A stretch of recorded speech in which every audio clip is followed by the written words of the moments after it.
आप इससे पहले वाले पार्ट नहीं देखे होंगे तो जाकर देख लीजिएगा। इस पार्ट के अंदर आज हम लोग रीजनिंग के 15 इम्पोर्टेंट क्वेश्चन को देखने वाले हैं, जो कि आपको आने वाले आगामी सभी परीक्षाओं के लिए महत्वपूर्ण है। सभी क्वेश्चन इम्पोर्टेंट क्वेश्चन है जो कि आपको बार बार एग्जाम में पूछे जाते हैं या फिर आने की संभावनाएं रहती है। सभी क्वेश्चन को हम लोग एकदम शॉर्ट ट्रिक आसान तरीके के साथ सॉल्व करने की कोशिश करेंगे, तो आप हमारे साथ अंत तक जरूर बने रहिएगा। चलिए 1 नंबर क्वेश्चन की ओर हम लोग चलते हैं। 1 नंबर क्वेश्चन हमें कह रहा है, नीचे दिए गए प्रश्न में संबंधित शब्द को चुनिए। प्रश्न हमें कह रहा है, जिस प्रकार से थकावट का संबंध शक्ति के साथ है उसी प्रकार से हमसे पूछ रहा है ये दोनों क्वेश्चन मार्क पे कौन से शब्द संबंधित होंगे। देखिए, जब भी हमें इस प्रकार के रीजनिंग के प्रश्न देखने को मिले तो सबसे पहले हम लोग ये सोचेंगे ये थकावट से शक्ति कैसे लिख रहा है, थकावट से शक्ति कैसे संबंधित है। ध्यान से देखिएगा तो थकावट का विलोम शब्द आपका शक्ति होता है। इसी प्रकार के ऑप्शन हम लोग खोजेंगे तो ऑप्शन ए में देखेंगे तो पहिया गोल, पहिया का विलोम शब्द गोल होता है, नहीं होता है, ये ऑप्शन हमारा गलत है। ऑप्शन बी में देखेंगे तो गाड़ी हरा, गाड़ी का विलोम शब्द हमारा हरा होता है, नहीं होता है, ये भी ऑप्शन हमारा गलत है। ऑप्शन सी में देखेंगे तो ईंधन पेट्रोल, ईंधन का विलोम शब्द हमारा पेट्रोल होता है, ये भी ऑप्शन हमारा गलत है। ईंधन का पेट्रोल, ईंधन का विलोम शब्द हमारा पेट्रोल नहीं होता है। ऑप्शन डी में देखेंगे तो सूखा बाढ़, देखिए सूखा का विलोम शब्द हमारा बाढ़ होता है, यानी कि एक क्वेश्चन मार्क पे हमारे सूखा और एक क्वेश्चन मार्क पे दोस्तों हमारे बाढ़ भरे जाएंगे। जिस प्रकार से हमारा थकावट का विलोम शब्द शक्ति होता है उसी प्रकार से हमारा सूखा का विलोम शब्द बाढ़ होता है। क्लियर है, 1 नंबर क्वेश्चन का हमारा ऑप्शन नंबर डी सही उत्तर हो जाएगा। चलिए अगले प्रश्न की ओर हम लोग चलेंगे, क्वेश्चन नंबर 2 की ओर। क्वेश्चन नंबर 2 हमें कह रहा है लुप्त संख्या ज्ञात करें। देखिए, मिसिंग नंबर से रिलेटेड क्वेश्चन आपका यहाँ पर क्वेश्चन मार्क है, इन्हीं क्वेश्चन मार्क पे कौन सी संख्या भरी जाएगी ये हमसे पूछ रहा है। जब भी हमें मिसिंग नंबर से रिलेटेड क्वेश्चन देखने को मिले तो सबसे पहले हम लोग ये सोचेंगे हमारा किस प्रकार का प्रश्न है, प्रश्न हमारा कौन सा पैटर्न फॉलो कर रहा है। ऐसे प्रश्न को हम लोग कैसे जल्द से जल्द सॉल्व कर सकते हैं। अगर इस लाइन से हम लोग संख्या को देखेंगे तो बड़ा बड़ा संख्या देखिए 36 है, 45 है, फिर 105 है, तो ऐसे प्रश्न को दोस्तों पहले हम लोग इस लाइन से सॉल्व करने की कोशिश करेंगे। ये 3 और 12 से 36 कैसे लिख रहा है, 5 और 9 से 45 कैसे लिख रहा है, उसी प्रकार से हम लोग सोचेंगे हमारा 7 और एक क्वेश्चन मार्क पे कौन सा संख्या आएगा, उससे हमारा 105 बनेगा। देखिए, पहले 3 और 12 से हमें 36 लाना है। क्या करेंगे हम लोग, ये दोनों संख्या को सिंपल अगर हम लोग 3 गुना 12 कर देते हैं, दोनों संख्या को आपस में गुना कर लेते हैं तो हमारा 36 बन जा रहा है। वही सेम इसमें करेंगे, 5 और 9 है, दोनों संख्या को आपस में गुना करेंगे, 5 गुना 9 करेंगे तो हमारे कितने हो जाएंगे, 45 हो जाएंगे। देखिए 45 यहाँ पर लिखा हुआ है, यानी कि जो प्रश्न है हमारा यही पैटर्न फॉलो कर रहा है। इसी प्रकार से इस प्रश्न को हम लोग सॉल्व कर सकते हैं। तो वही सेम इसमें करेंगे, हम लोग साथ में कितने से गुना कर देंगे ताकि हमारा 105 बन जाए। देखिए, अगर 7 गुना 15 हम लोग कर देते हैं तो हमारा 105 बन जाता है, यानी कि इस क्वेश्चन मार्क पे दोस्तों हमारे 15 भरे जाएंगे। 15 हमारा कौन सा ऑप्शन में है, ऑप्शन नंबर ए में है। आप लोग ऐसे भी निकाल सकते थे, 105 में हम लोग 7 से भी भाग करते तो हमारा 15 ही आता। क्लियर है, चलिए अगले प्रश्न की ओर हम लोग चलेंगे, क्वेश्चन नंबर 3 की ओर।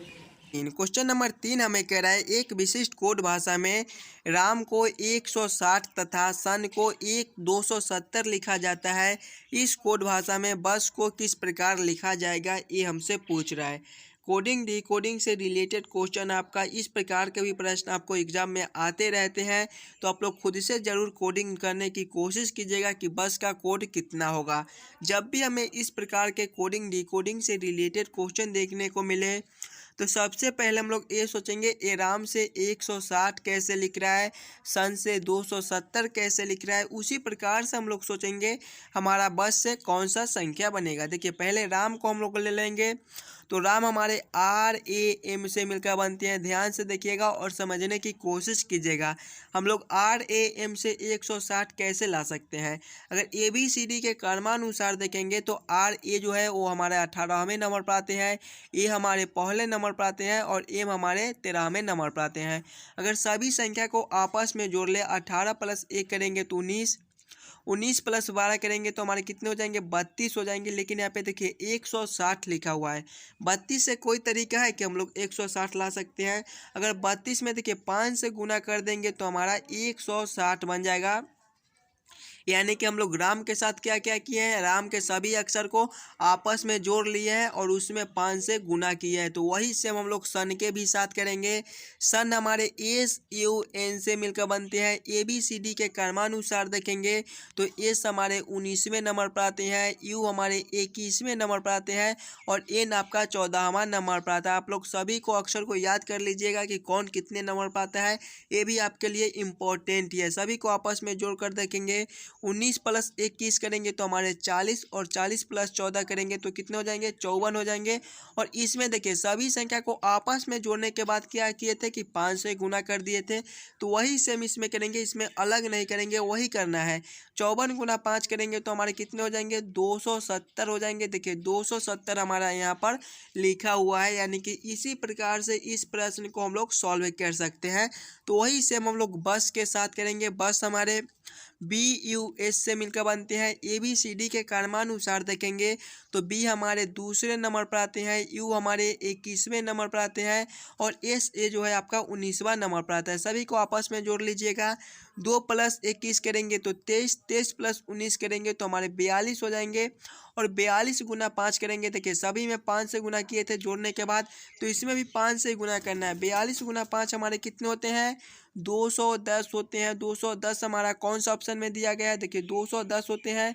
210 हमारा कौन सा ऑप्शन में दिया गया है, ऑप्शन नंबर ए में दिया गया है दोस्तों, जो कि हमारे सही उत्तर हो जाएंगे। जिस प्रकार से राम को 160 लिखा जाता है, सन को 270 लिखा जाता है, उसी प्रकार से दोस्तों हमारे बस को 210 लिखे जाएंगे। क्लियर है? चलिए अगले प्रश्न की ओर हम लोग चलेंगे, क्वेश्चन नंबर 4 की ओर। ये रहा क्वेश्चन नंबर 4। क्वेश्चन नंबर 4 हमें कह रहा है नीचे दिए गए प्रश्न में विषम शब्द को चुनिए। विषम शब्द चुनने के लिए बोल रहा है। जब भी हमें इस प्रकार के प्रश्न मिले तो सबसे पहले हम लोग चारों ऑप्शन को ध्यान से देखेंगे और समझने की कोशिश करेंगे कि ये चारों ऑप्शन में हमारा सबसे अलग ऑप्शन कौन सा है, वही हमारा विषम शब्द हो जाएगा। देखिए ऑप्शन नंबर ए में देखेंगे तो कुर्सी है, ऑप्शन नंबर बी में देखिए सोफा है, ऑप्शन नंबर सी में देखिए क्राउच है और ऑप्शन नंबर डी में टेलीविजन है। कौन सा ऑप्शन सबसे अलग है? अगर आप लोग ध्यान से देखिएगा तो कुर्सी, सोफा और क्राउच ये तीनों हमारे फर्नीचर के सामान होते हैं। लेकिन ऑप्शन नंबर डी में देखिए टेलीविजन है, ये हमारा फर्नीचर का सामान नहीं होता है। यानी कि यही हमारा सबसे अलग है। तो दोस्तों क्वेश्चन नंबर 4 का हमारा ऑप्शन नंबर डी ही विषम शब्द हो जाएगा। ऑप्शन नंबर डी ही हमारा सही उत्तर हो जाएगा। क्लियर है? चलिए अगले प्रश्न की ओर हम लोग चलेंगे, क्वेश्चन नंबर 5 की ओर। ये रहा क्वेश्चन नंबर 5। दोस्तों क्वेश्चन नंबर 5 हमें कह रहा है नीचे दिए गए श्रृंखला को पूरा करें। श्रृंखला सीरीज से रिलेटेड क्वेश्चन आपका एक श्रृंखला सीरीज दिया गया है और यहाँ पर क्वेश्चन मार्क है। इन्हीं क्वेश्चन मार्क पे दोस्तों कौन सी संख्या भरी जाएगी ये हमसे पूछ रहा है। देखिए जब भी हमें श्रृंखला सीरीज से रिलेटेड क्वेश्चन देखने को मिले तो पहले आप लोग श्रृंखला को समझने की कोशिश कीजिएगा, आपका किस प्रकार का श्रृंखला है, इसे आप लोग कैसे जल्द से जल्द सॉल्व कर सकते हैं। श्रृंखला को देखेंगे तो पहले देखिए 14 है, 14 के बाद हम लोग देखेंगे तो हमारा 18 है, 18 के बाद हम लोग देखेंगे तो हमारा 21 है, 21 के बाद हम लोग देखेंगे तो हमारा 25 है, 25 के बाद देखेंगे तो हमारा 28 है और 28 के बाद हमारा क्वेश्चन मार्क है। श्रृंखला को देखेंगे तो हमारा ऊपर की ओर बढ़ रहा है। जब भी हमें इस प्रकार के श्रृंखला मिले तो पहले हम लोग अंतर को देखेंगे। देखिए 14 से 18 लिख रहा है, इसमें आपका +4 का अंतर हो जाएगा। फिर देखिएगा तो 18 से 21 लिख रहा है, इसमें आपका +3 का अंतर हो जाएगा। फिर देखिए 21 से 25 लिख रहा है, इसमें भी आपका +4 का अंतर है। फिर देखेंगे तो 25 से 28 लिख रहा है, इसमें हमारा +3 का अंतर है। उसके बाद देखेंगे तो हमारा क्वेश्चन मार्क है। देखिएगा एक बार +4 जोड़ता है तो एक बार +3 जोड़ता है, फिर एक बार +4 जोड़ता है तो फिर एक बार +3 जोड़ता है। यानी कि अब हम लोग फिर +4 को जोड़ेंगे। जब हम लोग 28 + 4 करेंगे तो हमारे कितने हो जाएंगे, 28 + 4 हमारे 32 होते हैं। 32 हमारा कौन सा ऑप्शन में दिया गया है, देखिए 32 हमारे ऑप्शन नंबर ए में दिए गए हैं दोस्तों, जो कि हमारे सही उत्तर हो जाएंगे। इस क्वेश्चन मार्क पे आपको 32 भरे जाएंगे। सभी क्वेश्चन इंपॉर्टेंट क्वेश्चन ही है, कुछ इसी प्रकार के प्रश्न आपको सभी एग्जाम एग्जाम में पूछे जाते हैं, तो पहले आप लोग खुद से जरूर सॉल्व करने की कोशिश कीजिएगा। चलिए अगले प्रश्न की ओर हम लोग चलेंगे, क्वेश्चन नंबर 6 की ओर। क्वेश्चन नंबर 6 हमारे वेन आरेख वेन डायग्राम से रिलेटेड क्वेश्चन है। इस प्रकार के भी प्रश्न आपको एग्जाम में आते रहते हैं, तो आप लोग खुद से ज़रूर सॉल्व करने की कोशिश कीजिएगा। पुलिस, चोर और अपराधी का किस प्रकार से वेन आरेख वेन डायग्राम बनेगा।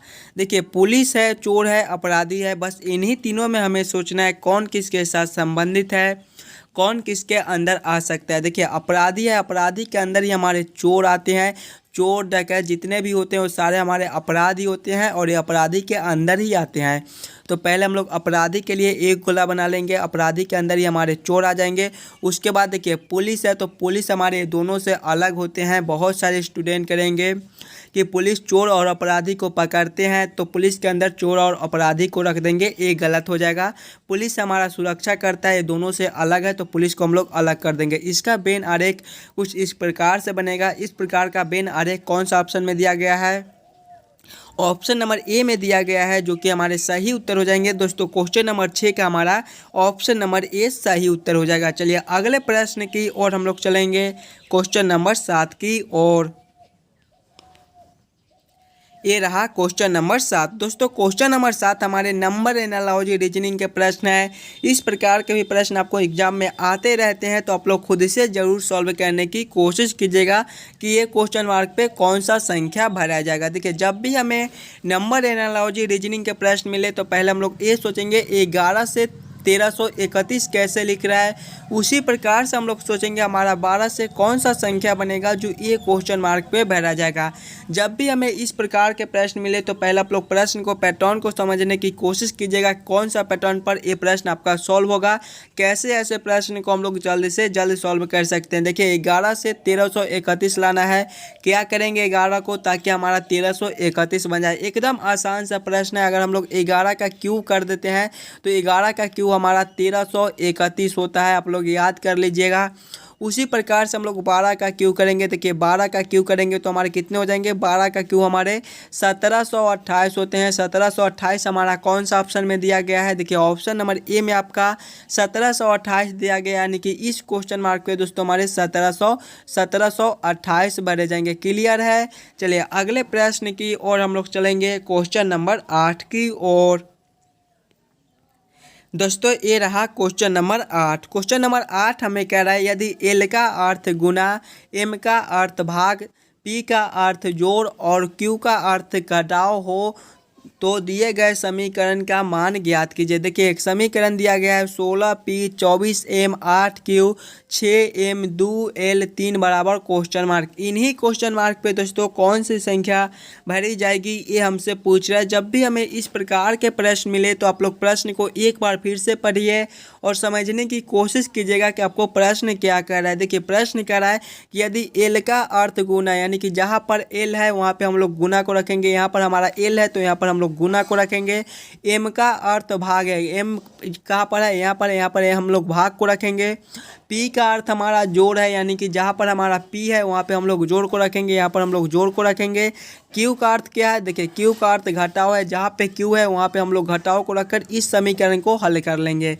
देखिए पहले हमारा 16 है, 16 के बाद देखिए पी है, तो पी का अर्थ हम लोग देखेंगे, पी का अर्थ हमारा जोड़ है, यानी कि यहाँ पर हम लोग जोड़ को रखेंगे। फिर हमारा 24 है, 24 के बाद देखिए एम है, तो एम का अर्थ देखिए भाग है, तो हम लोग यहाँ पर भाग को रखेंगे। उसके बाद हमारा 8 है, उसके बाद देखिए क्यू है, तो क्यू का अर्थ देखिए घटाव है, तो घटाव को लेंगे। उसके बाद हमारा 6 है, उसके बाद देखिए एम है, तो एम का अर्थ हम लोग देखेंगे, तो एम का अर्थ देखिए फिर से हमारा भाग है, तो हम लोग यहाँ पर फिर से भाग को रखेंगे। उसके बाद हमारा फिर 2 है, उसके बाद एल है, तो एल का अर्थ देखिए गुना है।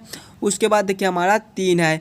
इस समीकरण को हम लोग हल करेंगे। पहले हमारे भाग के काम होंगे, उसके बाद गुना के काम होंगे, उसके बाद हमारा घटाव का काम होगा, उसके बाद हमारा जोड़ का काम होगा। देखिए पहले भाग को काम करेंगे, तो 16 जोड़ जब 24 भागा 8 करेंगे तो हमारे कितने हो जाएंगे, 3 हो जाएंगे। घटाव करेंगे जब 6 भागा 2 करेंगे तो हमारे कितने हो जाएंगे, 3 हो जाएंगे और गुना करेंगे 3। इसको आगे हम लोग करेंगे तो अब हम लोग गुना को काम करेंगे तो 16 जोड़ 3 घटाओ 3 गुना 3 हमारे 9 होते हैं। 16 प्लस 3 करेंगे तो हमारे 19 और 19 माइनस जब हम लोग कितने हैं 9, 19 माइनस 9 करेंगे तो हमारे कितने हो जाएंगे, 10 हो जाएंगे। 10 हमारा कौन सा ऑप्शन में दिया गया है, ऑप्शन नंबर सी में देखिए आपका 10 दिया गया है। यानी कि इस क्वेश्चन मार्क पे दोस्तों हम लोग 10 को भरेंगे। चलिए अगले प्रश्न की ओर हम लोग चलेंगे, क्वेश्चन नंबर 9 की ओर।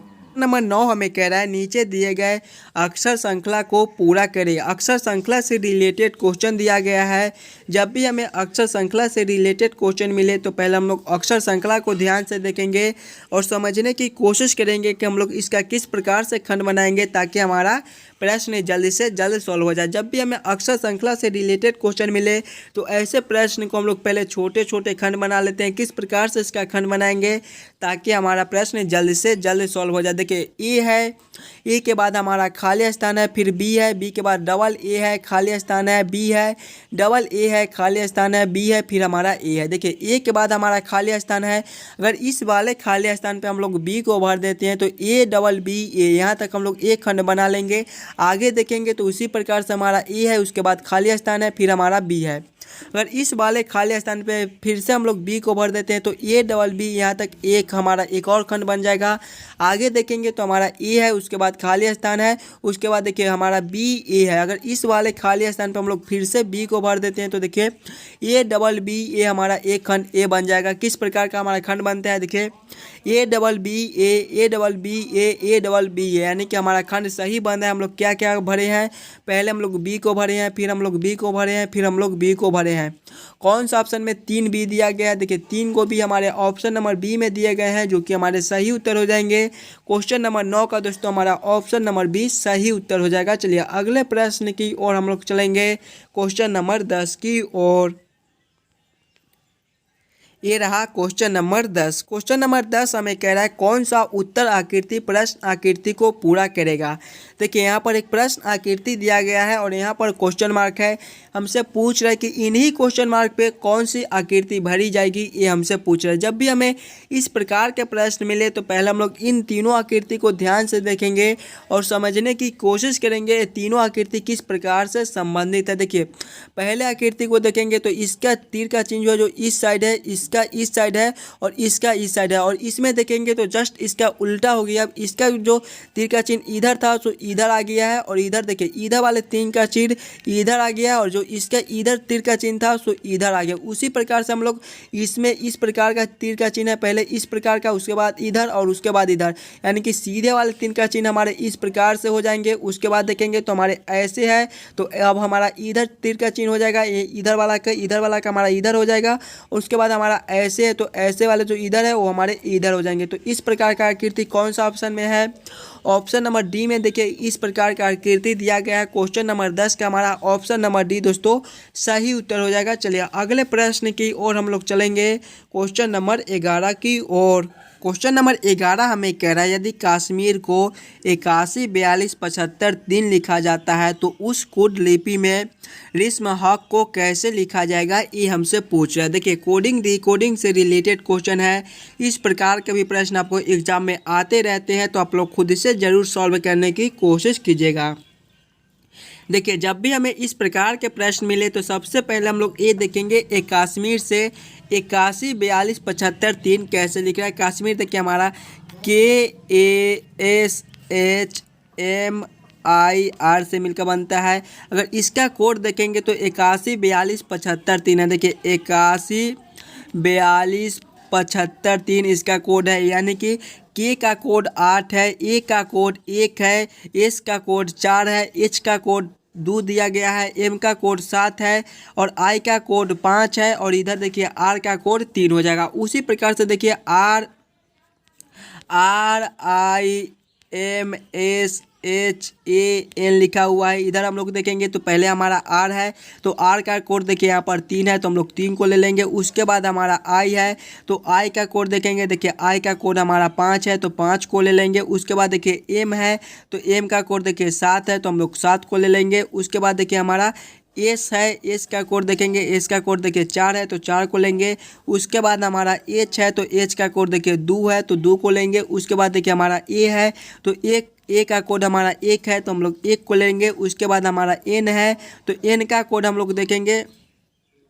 उसके बाद देखिए हमारा क्या है, उसके बाद हमारा के है, एम नहीं यहाँ पर के है तो के का कोड हम लोग देखेंगे तो के का कोड देखिए 8 है, यानी कि यहाँ पर 8 हो जाएगा। कौन सा ऑप्शन में हमारा 35 74 21 8 लिखा हुआ है। 35 74 21 8 हमारे ऑप्शन नंबर ए में दिए गए हैं, जो कि हमारे सही उत्तर हो जाएंगे।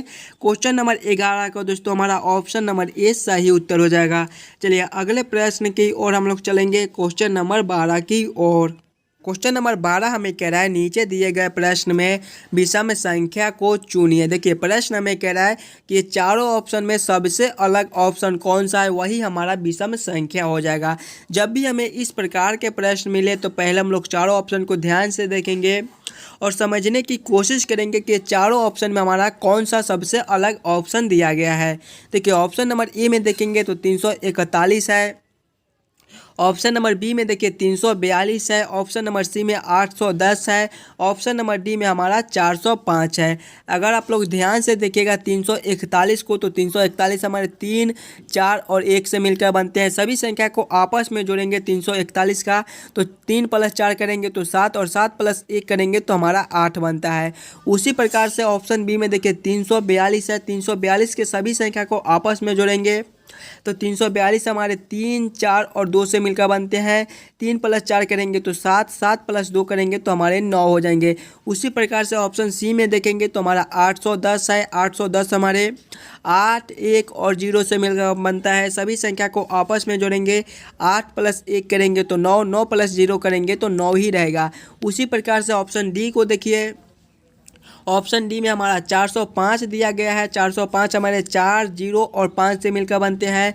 सभी संख्या को आपस में जोड़ेंगे, 4 + 0 करेंगे तो 4 और 4 + जब 5 करेंगे तो हमारे 9 हो जाएंगे। यानी कि ऑप्शन ए में सभी संख्या को जोड़ने से हमें 8 मिलता है, बाकी सभी में हमारे 9 9 9 मिलते हैं। यानी कि सबसे अलग ऑप्शन हमारा ऑप्शन नंबर ए में दिया गया है, यही हमारा विषम संख्या हो जाएगा। क्वेश्चन नंबर 12 का दोस्तों हमारा ऑप्शन नंबर ए 341 सही उत्तर हो जाएगा।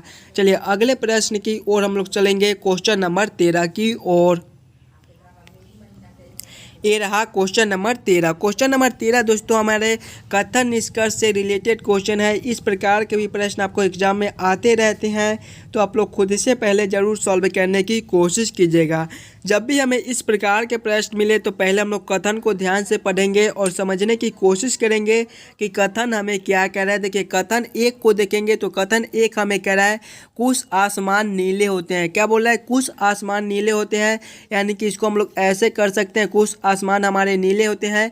तो ए से हम लोग आसमान को मान लेते हैं और बी से हम लोग नीले को मान लेते हैं। फिर आगे कथन पढ़ेंगे तो कुछ नीले नरम होते हैं। क्या बोल रहा है? कुछ नीले जो है वो नरम होते हैं, कुछ नीले हमारे नरम होते हैं। ये हमारा नीले है तो इसको हम लोग ऐसे कर देंगे और नरम को हम लोग सी से मान लेंगे। देखिए ये हमारा आसमान है, ये हमारा नीला है और ये हमारा नरम है। अब हम लोग निष्कर्ष को पढ़ेंगे तो निष्कर्ष 1 हमें कह रहा है कुछ आसमान नरम होते हैं। देखिए आसमान हमारा यहाँ पर है और हमारा जो है नरम यहाँ पर है। ये हमारा गलत ऑप्शन हो जाएगा, ये दोनों हमारे अलग अलग है। कुछ आसमान हमारे नरम नहीं होते हैं। ऑप्शन नंबर 2 को पढ़ेंगे तो कुछ नरम हमारे आसमान होते हैं। देखिए आसमान यहाँ पर है, नरम हमारा यहाँ पर है, ये भी ऑप्शन हमारा गलत है। कुछ नरम भी हमारे आसमान नहीं होते हैं, यानी कि दोनों ऑप्शन हमारा गलत दिया गया है। कौन सा ऑप्शन में दोनों ऑप्शन को गलत किया गया है? देखिए ऑप्शन नंबर सी में ना तो ऑप्शन 1 और ना ही ऑप्शन 2 दिया गया है, यही हमारा सही उत्तर हो जाएगा। क्वेश्चन नंबर 13 का हमारा ऑप्शन नंबर सी दोस्तों सही उत्तर हो जाएगा। चलिए अगले प्रश्न की ओर हम लोग चलेंगे, क्वेश्चन नंबर 14 की ओर। क्वेश्चन नंबर 14 हमें कह रहा है नीचे दी गई आकृति में कितने त्रिभुज है, ये हमसे पूछ रहा है। जब भी हमें त्रिभुज ट्रायंगल काउंट करने के लिए बोले तो पहले हम लोग फिगर आकृति को ध्यान से देखेंगे और समझने की कोशिश करेंगे हमारा किस प्रकार का आकृति है, इसमें हम लोग कैसे जल्द से जल्द ट्रायंगल त्रिभुज काउंट कर सकते हैं। देखिए जब भी हमें इस प्रकार का आकृति मिले तो पहले हम लोग छोटे छोटे त्रिभुज को काउंट कर लेंगे। इसमें हमारे छोटे छोटे त्रिभुज कितने बनते हैं? एक हमारे ए बन जाएंगे, दूसरे हमारे ए बन जाएंगे और तीसरे देखिए आपका यहाँ से लेकर यहाँ तक बन जाएगा। छोटे छोटे खंड को भी क्लियर करते चलेगा। अभी तक हमारे 3 त्रिभुज मिल गए। आगे देखेंगे तो चौथा हमारा ए हो जाएगा, पांचवा हमारा ए हो जाएगा और छठा हमारा ए हो जाएगा। इसमें अब हम लोग देखेंगे तो देखिए सातवां हमारा यहाँ से लेकर यहाँ तक एक बन रहा है, ये हमारा सातवां हो जाएगा। आठवां को देखेंगे तो उसी प्रकार से आठवां हमारा देखिए यहाँ से लेकर यहाँ तक एक ए वाला बन रहा है, ये हमारा आठवां हो जाएगा। और नौवां को देखिए, नौवां हमारा यहाँ से लेकर यहाँ तक एक ए वाला बन रहा है, ये हमारा नौवां हो जाएगा। और दसवां को उसी प्रकार से देखेंगे तो दसवां देखिए हमारा यहाँ से लेकर यहाँ तक ले लीजिए, यहाँ से लेकर यहाँ तक, ये आपका दसवां हो जाएगा। आगे हम लोग देखेंगे तो देखिए 11वां जो है वो हमारे यहाँ से लेकर यहाँ तक, ये हमारे 11वें हो जाएंगे। 12वें को हम लोग देखेंगे तो 12वां देखिएगा यहाँ से लेकर यहाँ तक, ये आपका एक बन जाएगा, यहाँ से लेकर यहाँ तक, ये आपका 12वां हो जाएगा। और 13वां को नहीं भूलिएगा, सबसे बड़े वाला एक बन रहा है, देखिए यहाँ से लेकर यहाँ तक एक सबसे बड़े वाला एक बन जाएंगे आपका 13वां। 13 आपका कौन सा ऑप्शन में दिया गया है? ऑप्शन नंबर बी में है, जो कि हमारे सही उत्तर हो जाएंगे। इस आकृति में दोस्तों हमारे टोटल 13 ही त्रिभुज बनते हैं। क्लियर है? चलिए अगले प्रश्न की ओर हम लोग चलेंगे, क्वेश्चन नंबर 15 की ओर। ये रहा क्वेश्चन नंबर 15। क्वेश्चन नंबर 15 हमें कह रहा है नीचे दिए गए प्रश्न आकृति में विषम आकृति को पहचान करें। देखिए एक प्रश्न आकृति दिया गया है और 4 आकृति दिए गए हैं और हमसे पूछा कि इन्हीं चारों आकृति में सबसे अलग आकृति कौन सा है। आप लोग खुद से सॉल्व करने की कोशिश कीजिएगा कि ये चारों आकृति में आपको कौन सा सबसे अलग आकृति दिखाई दे रहा है।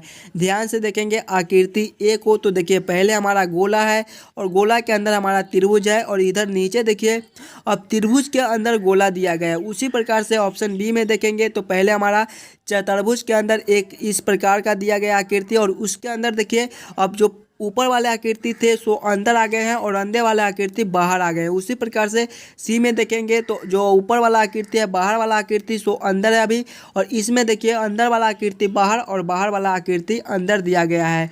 फिर ऑप्शन नंबर डी में देखेंगे तो देखिए पहले जो बाहर वाला आकृति है वो यहाँ पर भी अंदर है, लेकिन देखिए अंदर वाला आकृति कुछ इस प्रकार का है, लेकिन यहाँ पर जो बाहर वाला आकृति दिया गया है उस प्रकार का नहीं है। देखिए अंदर वाला आकृति हमारा कुछ इस प्रकार का दिया गया है, कुछ इस प्रकार का है, लेकिन अंदर वाला आकृति देखिए इस प्रकार से दिए गए हैं बाहर वाला आकृति, यानी कि यही हमारा सबसे अलग आकृति हो जाएगा। ऑप्शन नंबर डी को, इसको देखिए बीच वाले को यहाँ पर और इसको बाहर वाले को देखिएगा ध्यान से, ये जो इस प्रकार का है अंदर वाले, लेकिन बाहर देखिए एकदम सीधा कर दिया है, यानी कि यही हमारा सबसे अलग हो जाएगा। ऑप्शन नंबर डी हमारे विषम आकृति हो जाएंगे। आशा करता हूँ दोस्तों आप सभी प्रश्न को बढ़िया से समझ गए होंगे। अगर आपको किसी भी प्रश्न में कहीं पर भी कोई दिक्कत हो तो हमें कमेंट करके बतलाइएगा। हम मिलते हैं आपसे अगले वीडियो में, और आप लोग इस यूट्यूब चैनल पर नए हो तो चैनल को सब्सक्राइब और वीडियो को लाइक ज़रूर करके जाइएगा। हम मिलते हैं आपसे अगले वीडियो में। धन्यवाद।